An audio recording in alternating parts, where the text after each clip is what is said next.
su omnipotencia a través de su palabra. ¿Cómo podemos saber que Dios existe? Porque Dios nos dejó su palabra. Y en una revelación general podemos ver el cielo, podemos ver las estrellas, cosas que fueron creadas desde el principio por su palabra. Dios dijo, hágase el cielo, Dios dijo, hágase las estrellas, Dios dijo, hágase la luz, y fue hecho por su palabra. Es como conocemos que Dios existe. El poder omnipotente de Dios se manifiesta a través de su palabra. Mis hermanos, Dios actúa hablando. Dios actúa hablando. Usted y yo no podemos ver a Dios físicamente, pero nosotros podemos ver cómo Dios actúa cuando Él habla. Todo lo que hace, lo hace a través de su palabra. Es por eso que es tan importante entender el significado de su palabra. Génesis 1 dice que en el principio Dios dijo, sea la luz. ¿Y qué pasó? La luz. ¿Hubo algún problema? Ninguno. Así de sencillo, con su palabra.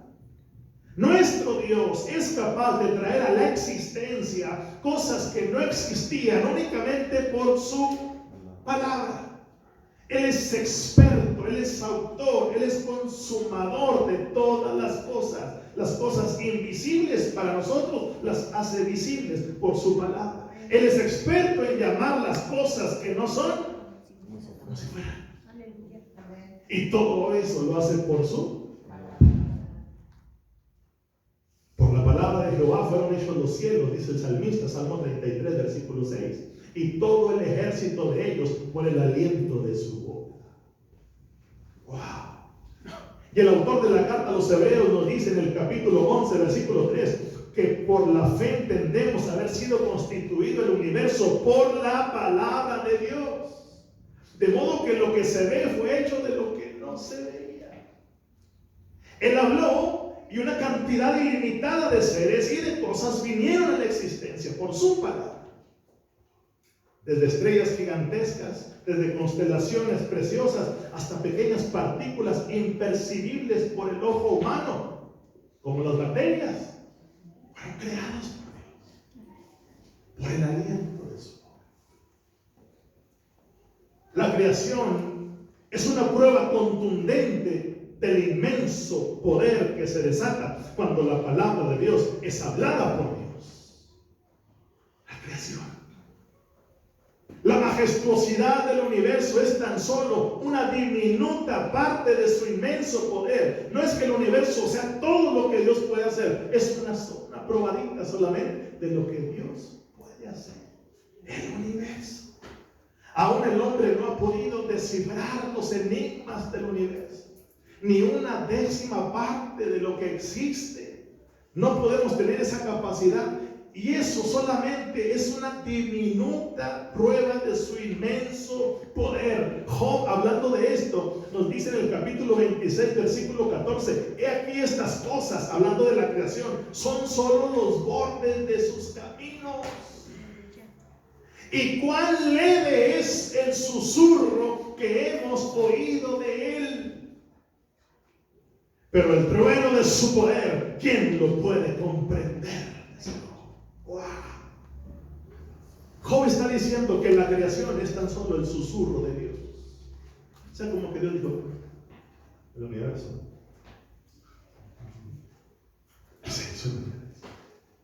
¿Se acuerdan que el domingo pasado les dijimos que Dios habló 2 veces? Hablando de Jesús, dijo, este es mi Hijo amado en quien tengo complacencia.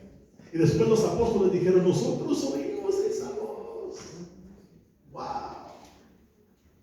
Pero mucho me temo, mis hermanos, que esa palabra de Dios se ha diluido mucho entre nosotros y no le hemos dado la importancia de vida. Por eso es que yo con urgencia quise preparar un mensaje como este. No para ustedes, para mí. La importancia de la palabra de Dios. ¿Y por qué le digo esto? Porque mucho me temo, mis hermanos, que estamos tan acostumbrados a ver los milagros todos los días, que para muchos de nosotros son simplemente procesos naturales. Por ejemplo, hoy amaneció. ¿Cuántos dicen amén? ¿Ya se dieron cuenta que hoy amaneció? ¿Sí? Y a veces decimos, es un proceso natural. un ciclo de la vida, de la evolución, bla, bla, bla, bla, bla, bla, bla, bla. Pero es un milagro. Y hemos perdido esa capacidad de asombro, decir, Señor, gracias. Otro día, Señor. ¿Cuántos saben a lo que me refiero? Proceso natural. Y hemos perdido nuestra capacidad de percepción. Saber y entender que si Dios nos da un día nuevo es por su misericordia. Es un milagro. Dile que está a tu lado, es un milagro que tú estés aquí. Es un milagro. Y perdemos de vista a Dios. Cuando dejamos de ver las cosas como un milagro, perdemos de vista a Dios, que es el que hace los milagros. Y le atribuimos la medalla a los psíquicos y que Walter Mercado, creo que ya se murió, que Dios lo tenga donde lo deba de tener. Y decimos, ¿y mañana cómo va? Y consultamos, ¿verdad? Que el tiempo, y que la temperatura, y que los astros se alineen, etcétera. Es un milagro de Dios. Así es. Confórmate con que amanezcas. Y cuando hacemos esto, perdemos de vista lo majestuoso que es Dios, lo grande que es Dios. Perdemos de vista sus milagros, el amor que nos tiene. Dios gobernando su creación a través de su palabra. No solamente la crea, sino también la gobierna. A través de los tiempos, a través del clima, a través de las estaciones. Dios guarda su creación. Dice el salmista en el Salmo 147, versículo 15 al 18. Dios envía a la tierra su palabra. ¿Y qué pasa? Dice, cae la nieve como lana. O sea, Dios dice, nieve. Y cae la nieve como lana. Y luego envía de nuevo su palabra, dice el salmista, y el hielo se derrite. Y fluyen las aguas. Lo que nos enseñaron en la primaria, ¿verdad? Ese proceso de la lluvia. Se condensa, cae, se riega la tierra, se evapora. Pero nunca nos dijeron que era Dios. Pero el salmista, Salmo 147, del 15 al 18, hermano, dice que Dios envía a la tierra su palabra. ¿Qué envía a la tierra? Su palabra. Y dice nieve, y dice sol, y dice lluvia. Y la iglesia dice amén. ¿Y qué pasa? Cae la nieve como lana y luego envía su palabra otra vez y dice, ahora que la nieve se derrita. Entonces Dios es el que hace que se derrita. Sí, Señor. Porque si Dios no quiere, no se derrite. Porque Él es soberano. Amén. Usted dice, pastor, pero es que se tiene que derretir. Si Dios no dice, si Dios no da la orden, nada sucede. Oh, ya estoy entendiendo. Envía su palabra y fluyen las aguas, dice. Le pregunto, nada más para sondear el terreno, ¿cuándo fue la última vez que usted vio nevar? Dice, pastor, pues ya hace todo. No sé cuántos años hace que nevó. ¿Cuándo fue la última vez que nevó? ¿Quién sabe? Diciembre de 2017. ¿Cuándo, perdón? En el 2017. Bueno, algunos estaban muy chiquitos todavía. Pero esa última vez que cayó la nieve, ¿cuántos pensaron que fue Dios quien dio la orden para que eso pasara? ¿De verdad cuántos dijeron, gracias Dios por dar la orden y la palabra? O quizás pensamos que era un proceso natural de condensación y por el frío y las corrientes, etcétera, etcétera. Me encanta cómo lo dice David en el Salmo 29, versículo 3. Vaya por favor conmigo. Estoy viendo que algunos se pierden ahí con las citas. Salmo 29, versículo 3. De Jehová sobre las aguas, truena el Dios de gloria.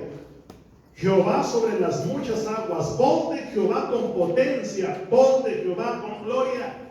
Verso 5, el Salmo 29, voz de Jehová que quebranta los cedros. Verso 7, voz de Jehová que derrama llamas de fuego. Verso 8, voz de Jehová que hace temblar ¿qué? Desierto. Verso 9, voz de Jehová que desgaja las encinas y desnuda los bosques en su templo. Todo proclama su gloria. ¿Cuántos dicen amén? Wow. La voz de Dios, ya conmigo la voz de Dios. Es la voz de Dios que no solamente crea el universo, sino que hace posible el movimiento de la rueda de la creación.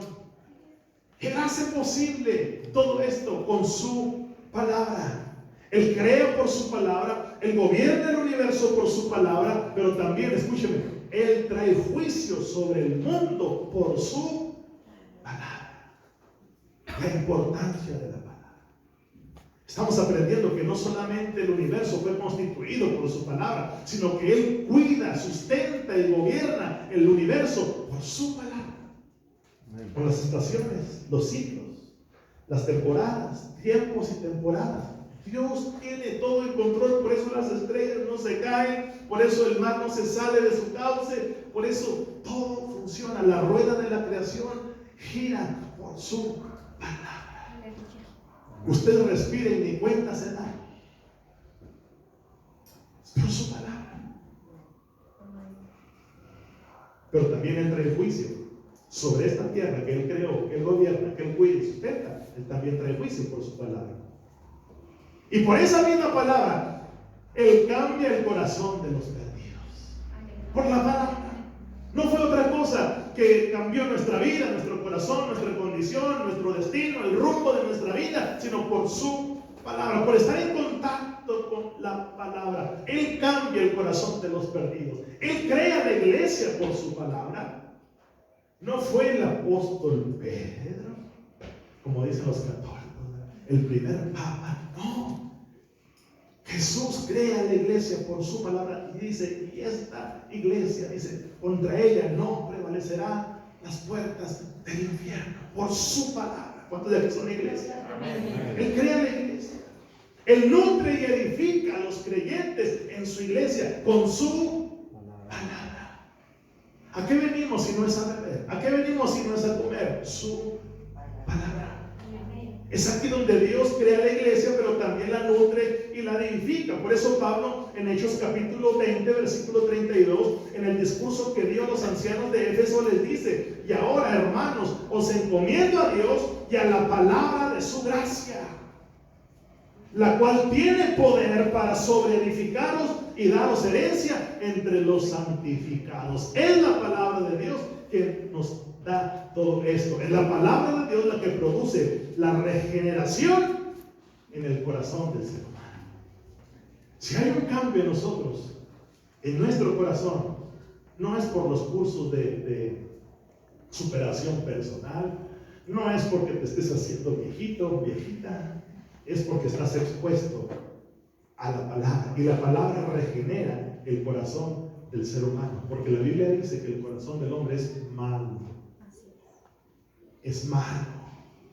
Es la palabra de Dios entonces la que regenera al ser humano, la que lo hace en una nueva criatura. Es la palabra de Dios la que crea la iglesia. Es la palabra de Dios la que edifica a los creyentes. ¿Cuántos dicen amén?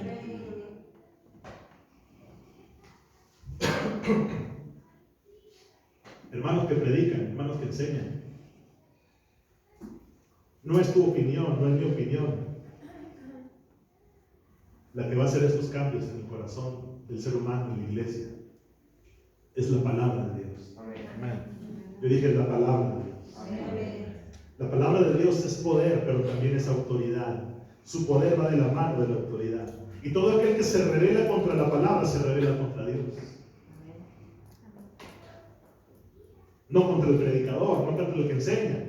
Si usted se revela contra la palabra de Dios, usted se está rebelando contra Dios mismo. Usted puede decir, pastor, es que eso a mí no me gusta, es que yo no creo en eso. Usted puede creer en Santa Claus. Pero si usted se revela en contra de lo que dice la palabra de Dios, se está rebelando en contra de Dios mismo. Respire, que no cuesta nada. Eso fue lo que sucedió en el huerto del Edén. Adán y Eva se rebelaron contra la palabra de Dios. Dios coloca en el huerto a un hombre y una mujer y les da una orden. Dice, de todo lo que hay sembrado en el huerto pueden comer de todo. Había miles de árboles. Yo creo que en toda su vida terminarían de comerse todo lo que estaba sembrado.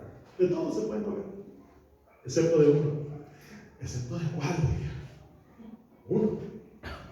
El de la ciencia del bien y del mal no podrán comer, porque ciertamente ese día van a morir. Quizás pudo más la advertencia que la libertad de comer de todo lo que estaba sembrado. Así es el ser humano, ¿verdad? Prohíbele algo a un niño y es lo primero que va a hacer. La vida y la muerte de Adán y Eva dependían de la obediencia a la palabra de Dios. Escúchame bien lo importante que es la palabra de Dios. No te estás rebelando contra una palabra. Tú puedes arrancarle hojas a la Biblia, pero aún así la palabra de Dios tiene poder y tiene autoridad. ¿Cuántos dicen amén? No podemos ir en contra de su palabra porque sería como ir en contra de la voluntad de Dios. Y eso fue lo que hizo Adán y Eva. Se rebelaron contra una orden. Y la vida y la muerte de Adán y Eva, como la vida suya y la mía, dependen de la obediencia a la palabra de Dios. Todos conocemos la historia. Adán y Eva pecaron, cayeron en desobediencia. Y el ser humano comenzó a morir, comenzó a morir. Ahora, su única esperanza estaba en que Dios cumpliera nuevamente su palabra. Escúchame, ya les había dicho, no, mi palabra es esta, no pueden comer de eso. Ahora, la única esperanza que tenían era esperar que Dios cumpliera nuevamente su palabra en la promesa de Génesis capítulo 3, versículo 15. Que Dios enviaría un Salvador nacido de mujer. Que luego resultó que ese Salvador no sería otro que su palabra encarnada. ¡Wow! ¡Qué tremendo! Dios crea el mundo por su palabra y Dios, para salvar al mundo, envía ¿quién? Su palabra. Jesús es el verbo de Dios. Y en el principio el verbo estaba con Dios. Y el verbo era Dios. Mire la importancia de la palabra. Que no solamente Jesús está separado de Dios. Jesús es Dios. Es lo que creemos nosotros. Jesús, el Hijo de Dios, es la misma esencia del Padre. Y Dios crea el mundo con su palabra, pero cuando el mundo cae, desafortunadamente, Dios dice, voy a enviarles un Salvador. ¿Y saben qué hizo? Envió la palabra. Su palabra es Jesús. Aquí otra vez, su palabra es Jesús. Y de eso se trata toda la Biblia, hermano. Ese es el plan de redención en las Sagradas Escrituras. De que Dios al final de la historia iba a enviar su palabra. En el principio empieza con su palabra y termina Apocalipsis revelándonos su palabra. ¡Wow! En el principio era el verbo y el verbo era con Dios y el verbo era Dios. Y este verbo fue hecho carne, San Juan capítulo 1, verso 14. Y vimos su gloria, gloria como la del unigénito del Padre, lleno de gracia y de verdad. Dios envió su palabra con la que Él creó el mundo, con la que Él sostiene el universo. Dios envió a su palabra para salvarnos. Estábamos perdidos, estábamos muertos en nuestros delitos y pecados. ¿Qué fue lo que Dios hizo? Voy a enviar mi palabra. Pero ya ahora no una palabra hablada, sino un verbo encarnado en la persona de Jesucristo. ¿Cuántos dicen amén, iglesia? ¡Wow! La importancia de eso. A través de todo el Antiguo Testamento, Dios habló a través de los profetas. Pero el Señor Jesucristo es su declaración final. El Señor Jesucristo es su declaración final. Él es la revelación final de todos los tiempos. Él es la revelación final de Dios en la persona de Jesús. Hebreos capítulo 1, verso 1. Miren, para que vean lo que estoy diciendo. Que diga, pastor, ¿dónde dice eso? Bueno, vamos a Hebreos capítulo 1.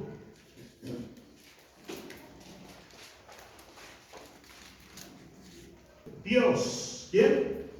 Dios, otra vez, ¿quién? Dios, habiendo hablado muchas veces y de muchas maneras en otro tiempo, haciendo referencia al antiguo pacto, a los padres por los profetas, en estos postreros días. Después con más calma le digo cuáles son esos postreros días. Obviamente se está refiriendo a esta última generación. Estamos viviendo los últimos días. ¿Cuántos dicen amén, iglesia? Amén. En estos posteriores días nos ha hablado por el Hijo. ¿Por qué nos habló? Por el Hijo. Ponga atención por favor a esa frase. En estos postreros días nos ha hablado por el Hijo. Levante bien las antenitas, por favor. A quien constituyó heredero de todo y por quien asimismo hizo ¿qué? El universo. ¿Sabe que en el texto original, lo que el texto dice es el versículo 2? Usted puede comprobarlo en los escritos originales. En el versículo 2, la frase en estos postreros días nos ha hablado por el Hijo. La versión original dice nos ha hablado, en estos postreros días nos ha hablado en Hijo. Así dice el texto original. Dios nos ha hablado en Hijo. Eso es lo que dice el texto, literalmente, el original. Usted dice, pastor, ¿pero qué sentido tiene? Póngame atención. Cuando yo viajo a Estados Unidos, el idioma oficial o natural, no sé cómo se tiene que decir, es el idioma inglés. Aunque ya más del 60-70% hablan español. Usted puede ir a cualquier lugar y siempre hay alguien que habla español, no hay ningún problema. Usted ya de hambre no se muere. Perdón, que no diga. Idioma universal. Pero cuando yo viajo a Estados Unidos, mi familia me habla a mí en español. ¿Sí? Pero tengo sobrinas que muchas nacieron allá, otras se fueron pequeñas de aquí, pero ya no hablan español. Aunque lo saben, ya no lo hablan, porque están acostumbrados a hablar en inglés, en la escuela, con sus amigos, etc. O sea, ellas hablan mejor y se comunican mejor en inglés. Aunque estemos nosotros ahí, a mi hermana, que es igual de mexicana que yo, a mi hermana le hablan en inglés. Mi hermana les habla en español porque ella se siente más cómoda en español y sus hijas le hablan a ella en inglés. Bueno, mis amados hermanos, el mejor idioma en que Dios se expresa es en Hijo.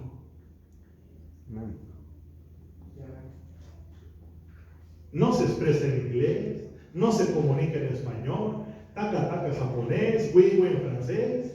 El mejor idioma que Dios expresa es en Hijo. Dios nos habló a usted y a mí en Hijo. ¿Lo captaron? El idioma de Dios es en Hijo, es el lenguaje de Dios. ¿Quieres conocer a Dios? ¿Quieres saber cuáles son los propósitos de Dios? ¿Quieres saber cuáles son los planes de Dios? Dios te va a hablar en Hijo. Y es por eso que ese Hijo no solamente tiene el poder, es por eso que ese Hijo que Dios tiene, sostiene el universo, ese Hijo también es Dios. Es por eso que en el Nuevo Testamento, el criterio por el cual se evalúa, escúchame, en el Nuevo Testamento hay un criterio para evaluar la genuinidad de nuestra fe. Y en el Nuevo Testamento nosotros encontramos que para saber si alguien es en realidad lo que dice que es, evalúa nuestra fe a través de algo. A través de creer y obedecer las palabras de Jesús. En todo el Nuevo Testamento, el saber si el árbol es de manzanas, hay un proceso natural de evaluar. Creer y obedecer a la palabra de Dios. ¿Quieres saber si en realidad son mis discípulos? Crees y obedeces. No te está diciendo si vas a una iglesia pentecostal, no te está diciendo si hablas en lenguas, no te está diciendo si te sabes los versículos de la Biblia, no. Crees y obedeces a la palabra de Dios. Entonces son mis discípulos. Qué hermoso es saber que si Dios nos quiere decir algo, nos lo va a decir a través de su mejor idioma. Como el mejor se expresa es a través de su Hijo Jesucristo. ¿Quieres conocer a Dios? Conoce al Hijo. ¿Quieres entender el corazón de Dios? conoce al Hijo. Dios te está diciendo, te amo tanto, que como su idioma es el Hijo, dice San Juan capítulo 3, versículo 16, ¿quién se lo sabe de memoria? Porque de tal manera. Entonces dijimos que el proceso que en el Nuevo Testamento, el criterio por el cual Dios evalúa la genuinidad de nuestra fe es creer y obedecer las palabras de Jesús. San Juan capítulo 8, versículo 31, por favor. San Juan 8:31. A los judíos que habían ¿qué? Creído en él. Muy bien. Dice, si vosotros permaneciereis en mi palabra, seréis verdaderamente mis discípulos. Ahí está el criterio para evaluar la genuinidad de nuestra fe, de nuestro llamado, de nuestro ministerio. Dice, si vosotros permaneceis en mi palabra, seréis verdaderamente mis discípulos. ¿Cuántos de aquí son discípulos? Amén. ¿Cuántos de aquí aman la palabra? Amén. ¿Cuántos de aquí obedecen la palabra? Amén. Eso. Capítulo 12 del mismo Evangelio según San Juan. Con una amén si ya lo tenemos. Dice el verso 47. Al que oye mis palabras, otra vez, miren cómo es el criterio que el Nuevo Testamento utiliza para evaluar nuestra fe. Si usted dice que es, entonces la palabra nos va a evaluar. Y es el criterio que Dios usa. Dice, al que oye mis palabras y no las guarda. ¿Usted cree que haya alguien que no guarde las palabras cuando las oye? Dice, yo no le juzgo. Porque no he venido a juzgar al mundo, sino a ¿qué? A salvar al mundo. El que me rechaza y no recibe mis palabras, tiene quien le juzgue. Por eso le digo que la palabra de Dios también no solamente crea, no solamente sostiene el universo, sino que también lo juzga. Y no es Jesús quien lo juzga, es la misma palabra que Dios envía para crear al mundo, para sostener al mundo y para juzgar al mundo. Dice, la palabra que he hablado, ella le juzgará en el día postrero. En aquel día, el día de Jesús, cuando estemos delante de Él, en su presencia, en ese día de los juicios, de los tribunales que hablamos hace 2 domingos. Versículo 49, porque yo no he hablado por mi propia cuenta, dice el Señor. Mire, la relación tan estrecha que hay entre uno y otro. El Padre que me envió, Él me dio mandamiento de lo que Él de decir. Y de lo que Él de hablar. Si algo tenemos que hablar, mi amado hermano, querida hermana, no es lo que yo creo, no es lo que yo siento, no es lo que me dijeron. Porque a veces nosotros nos atrevemos a hablar lo que Dios nos ha dicho. Dios no nos ha dicho. El verso 50 dice, y sé que su mandamiento es vida eterna. Así pues, lo que yo hablo, lo hablo como el Padre me lo ha dicho. Entonces la palabra de Dios también es juicio.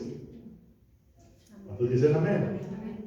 Joven, señorita, en el día del juicio, nadie tendrá excusa delante de Dios. Un día lo que se te enseñó, un día lo que tus padres te dijeron, un día lo que tus maestros te enseñaron, un día va a ser revelado en la presencia de Dios. Ahí no va a haber excusa, ahí no va a haber pretexto. La misma palabra nos va a juzgar por no creer y por rechazar la palabra de Dios. ¿Dice amén? Amén. Escuchar la palabra del Hijo es escuchar la palabra del Padre. ¿Cuántos dicen amén? Amén. Jesús dijo, yo no vine a hablar por mi propia cuenta, yo vine a hablar lo que mi Padre me ordenó que hablar. Pero ahora ponga atención. Escuchar la palabra de los apóstoles en el Nuevo Testamento es escuchar la palabra del Hijo. Los apóstoles hablaron lo que Jesús les enseñó. Vaya conmigo por favor a San Juan capítulo 14, versículo 23. ¿Cómo vamos con el tiempo? ¿Todavía bien? ¿30? Ok.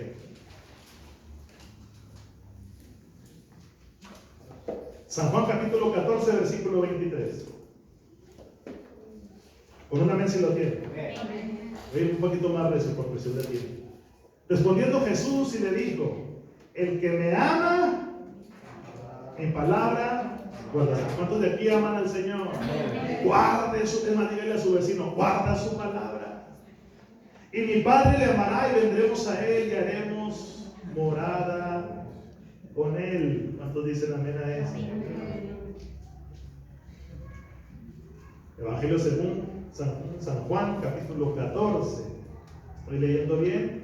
Creo que sí. Verso 24. El que no me ama, fíjese cómo Dios pone una juxtaposición siempre cuando da su palabra y mandamiento. El que lo hace y el que no lo hace. El que me ama y el que no me ama, no es que tú digas: es que yo no le amo, es que a mí no me gusta ir a la iglesia. No.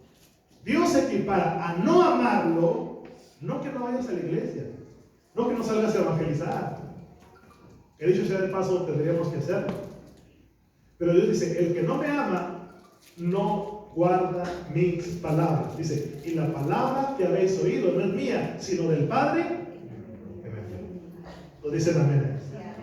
No importa cuánto cantes, no importa cuánto brinques, no importa cuántos calambres sientas, no importa si te tiras o no te tiras. Si no le amas y no guardas su palabra,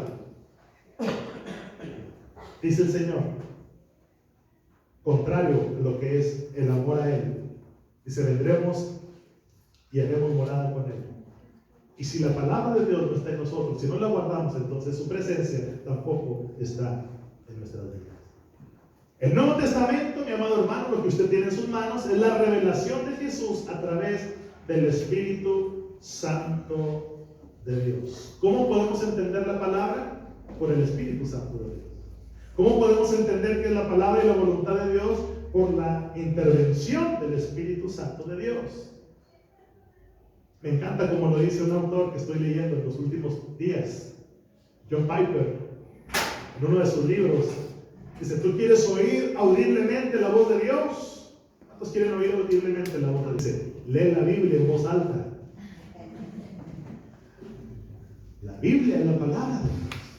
Y si usted quiere oír audiblemente, porque mucha gente dice: es que yo quiero oír la voz de Dios, pastor, yo quiero que me diga qué número de lotería comprar, yo quiero que me diga a qué equipo irle en la quinela.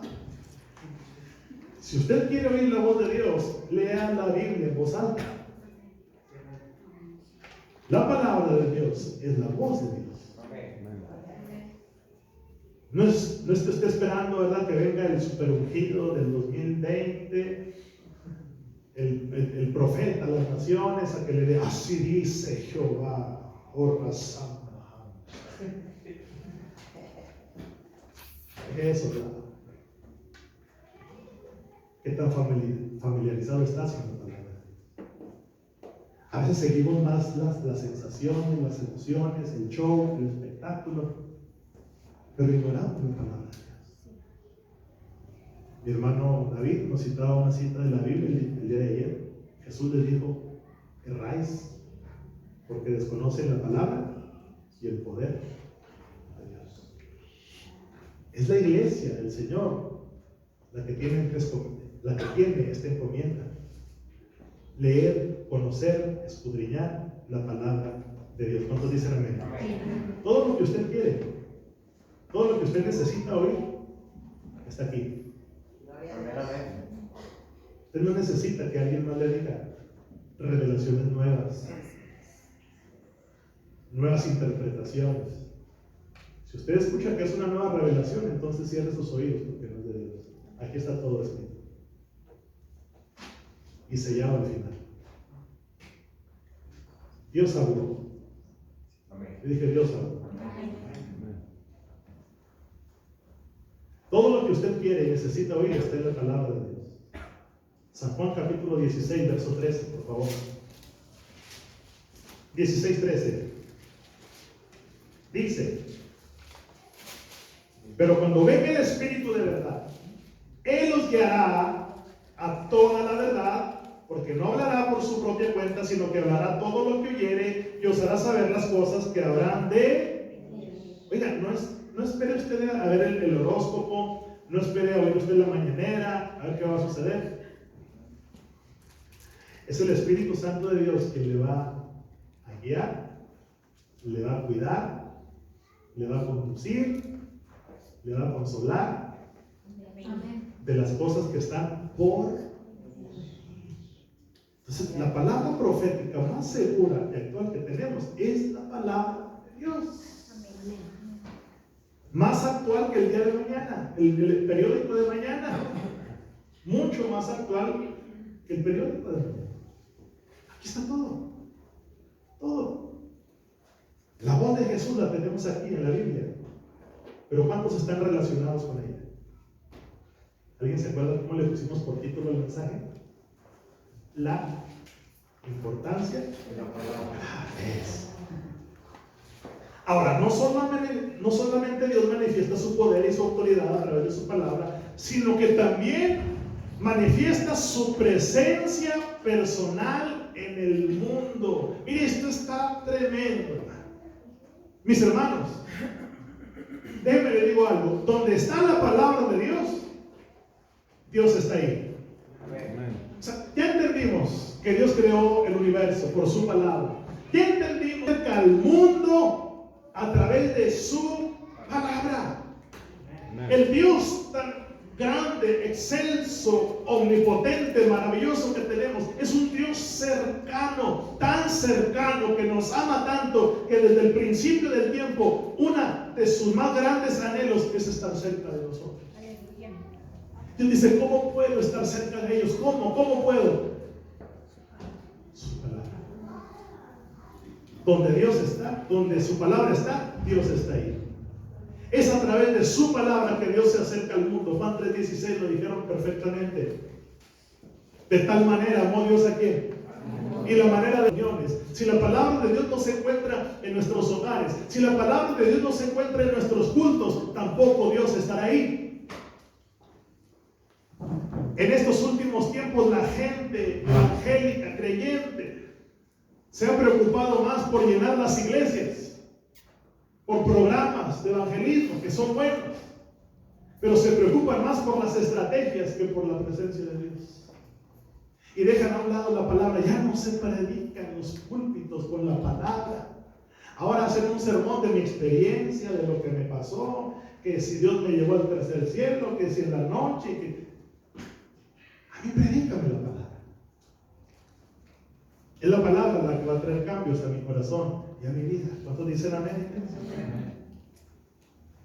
La palabra de Dios tiene que estar presente para que Dios sea presente.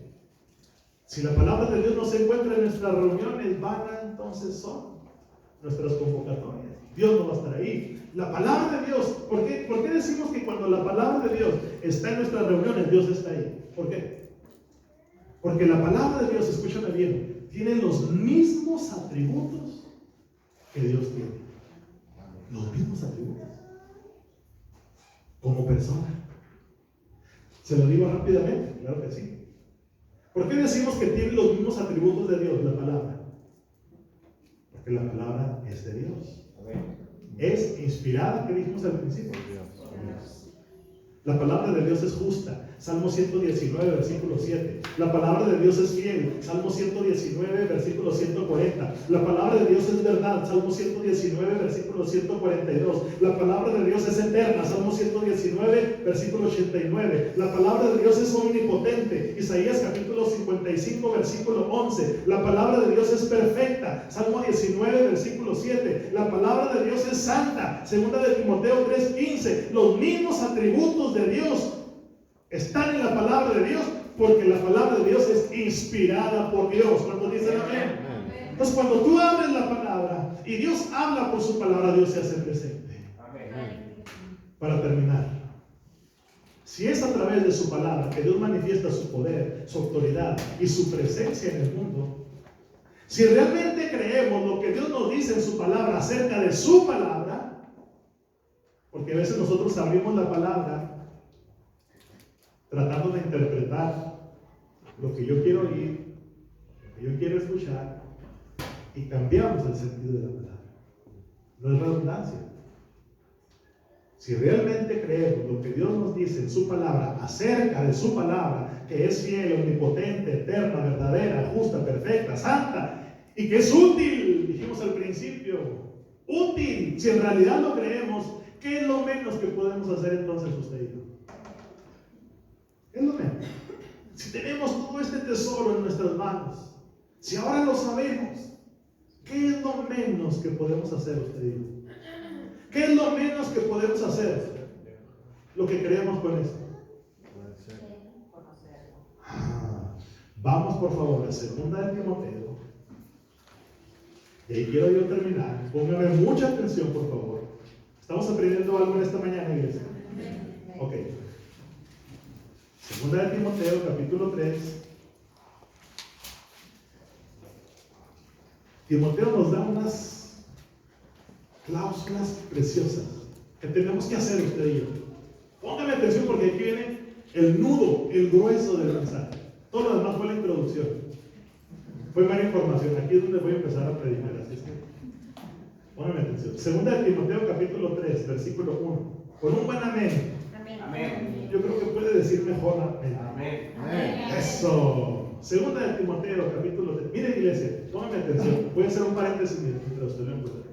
No hay pueblo más privilegiado sobre la faz de la tierra que el pueblo rescatado y redimido por Dios. Amén. ¿Sabe por qué somos privilegiados?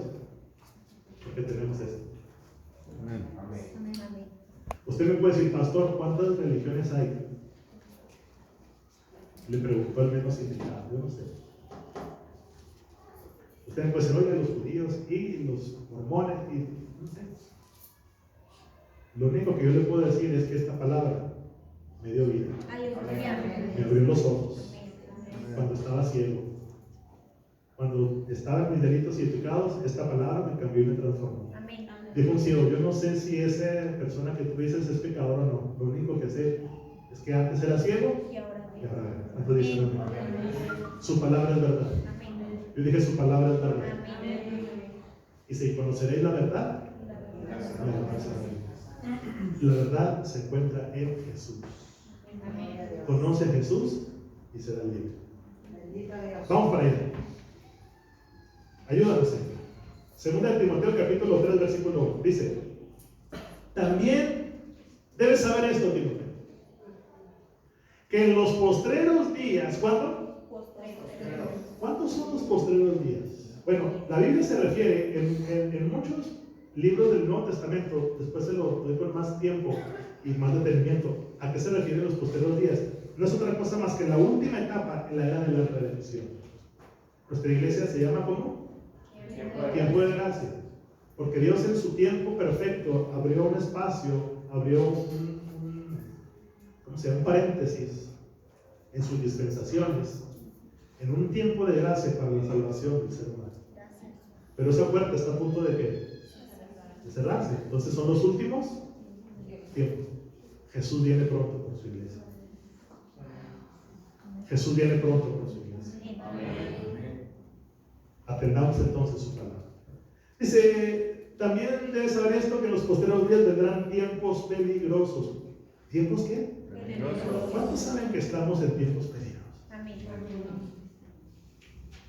Hoy más que nunca, ¿verdad? Bueno, pero vamos a seguir leyendo.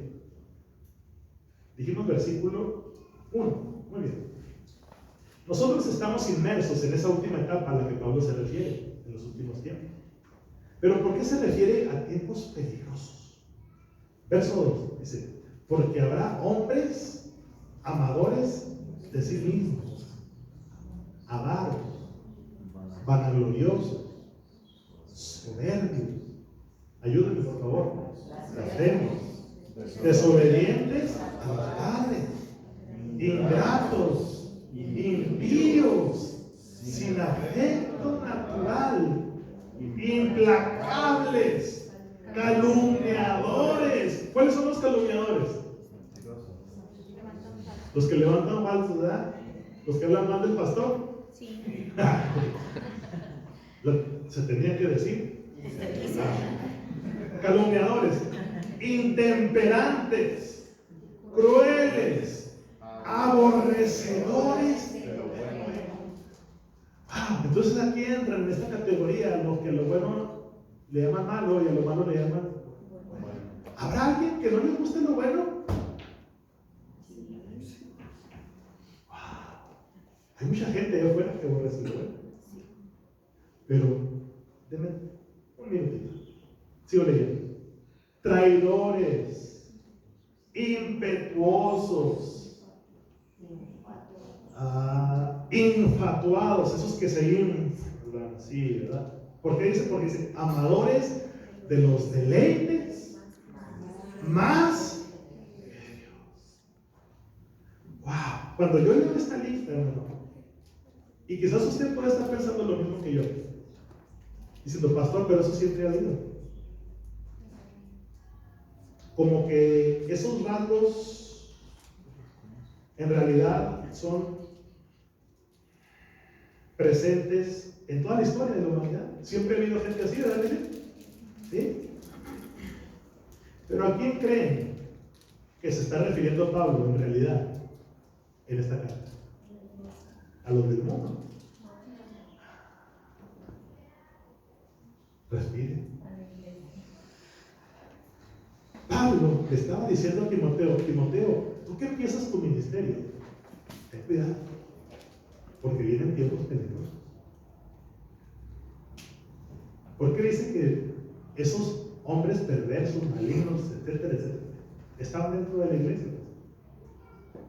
Versículo 5.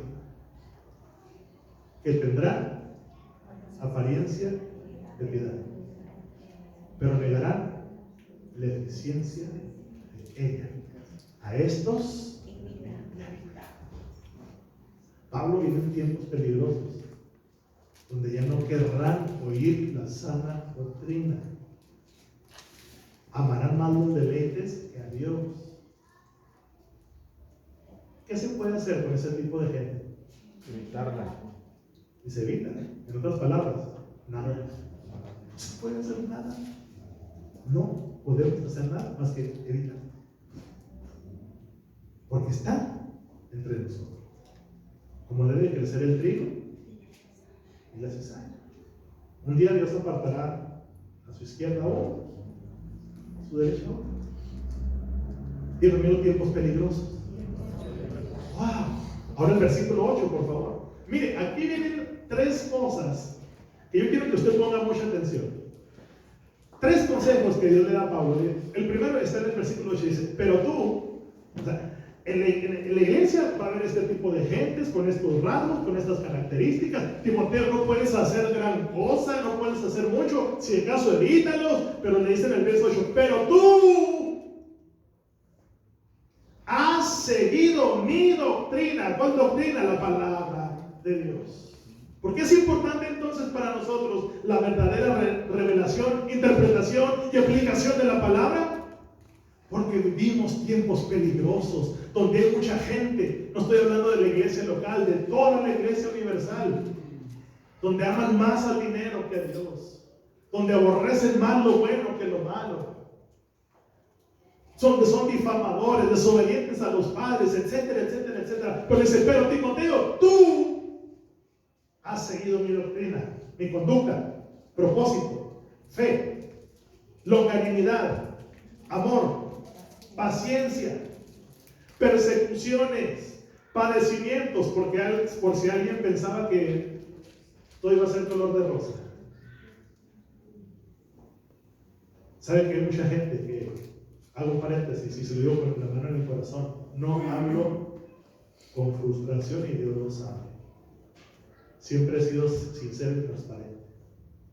Hay gente que ha dejado de venir a nuestra iglesia por la incomodidad de la calle, por la incomodidad del clima, por la incomodidad de las sillas.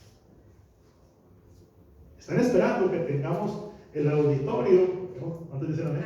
Amén. Para entonces, ahora sí, pastor, sí. Pero aquí la Biblia dice, tienes que soportar, Timoteo, porque la gente ama más las comodidades que a Dios, ama más los lujos que a Dios, aborrece lo bueno. Pero tú, Timoteo, sufre padecimientos con paciencia, amor, sufre persecuciones, padecimientos, como los que me sobrevinieron en Antioquía, en Iconio, en Listra, persecuciones que he sufrido y de todas me ha librado el Señor. ¿Cuántos dicen amén? Y también todos los que quieren vivir piadosamente. ¿Cuántos quieren vivir piadosamente? Agárrese entonces. ¿Están listos para usted? ¿Padecerán qué? Como que se les fue el ánimo. Yo pensé que iban a decir amén. Mas los malos hombres y los engañadores, miren lo que dice, ¿irán de qué? Engañando y siendo engañados. ¿Cómo van a engañar? Torciendo las escrituras.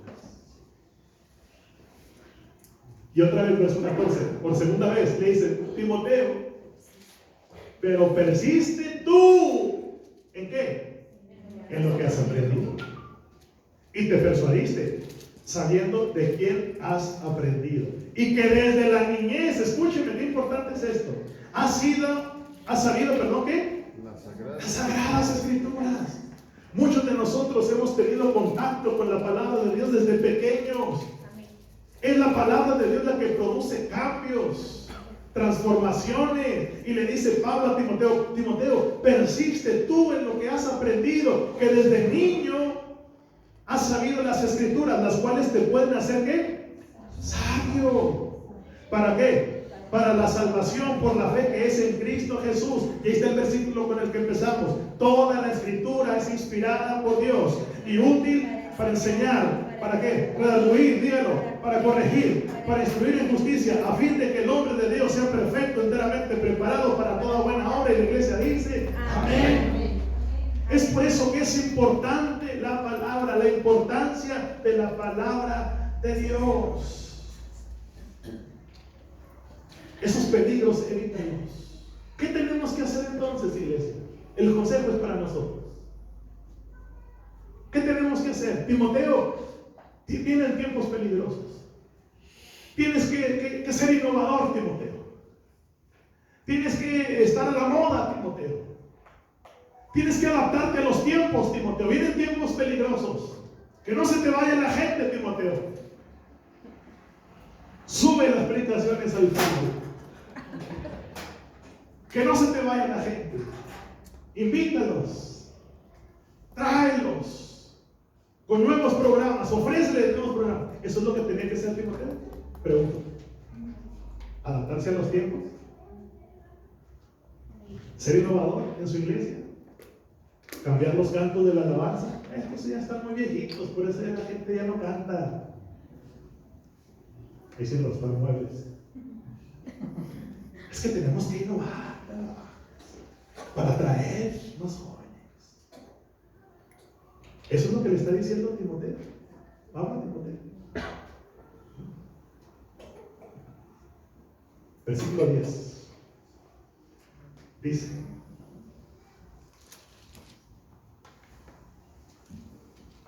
perdón, capítulo 4. Así llegamos al capítulo 4. ¿Qué es lo que tenemos que hacer?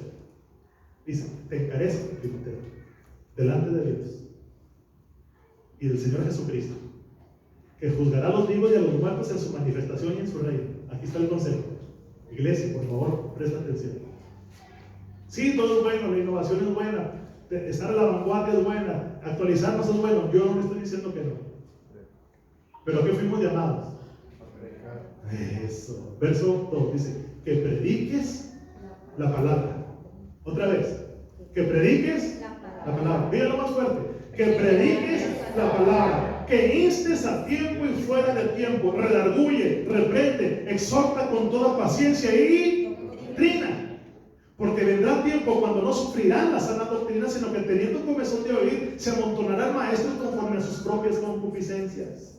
Y apartarán de la verdad del oído y se volverán a fábulas. Otra vez, la tercera vez que le dice en el mismo libro, dice: pero tú. ¿Qué le dijo? Sí, Timoteo, va a haber gente amadora de sí mismo, que aborrecen lo bueno, desobedientes a los padres, calumniadores, etcétera, etcétera. Otra vez, tercera ocasión que le dice. Ponga atención, si le dice por tercera vez es que, Timoteo, pero tú, sé sobrio en todo. Soporta otra vez. Timoteo, en buen día me metí. Soporta las aflicciones. ¿Haz obra de qué? De evangelista. Cumple tu ministerio. Porque yo ya estoy, bueno, alguien dice que la segunda carta a Timoteo fue la última carta que Pablo escribió. Es así como su testamento. Permítanme. Yo también ya voy a terminar. Vaya por favor conmigo a Isaías capítulo 55. Isaías 55. Termino con esto. ¿Cuál fue el título de nuestra predicación? La importancia de la palabra. No se le olvide. ¿Por qué es importante? Ya vimos muchas razones. Ahora, vamos a ver cuál es la aplicación para nosotros. Ya dijimos, el consejo que Pablo le da a Timoteo, le dice: Timoteo, pero tú no seas igual a ellos. No seas como ellos. Tú, Timoteo, si quieres cambios en tu ministerio, si quieres que tu ministerio sea efectivo, sencillo, es predica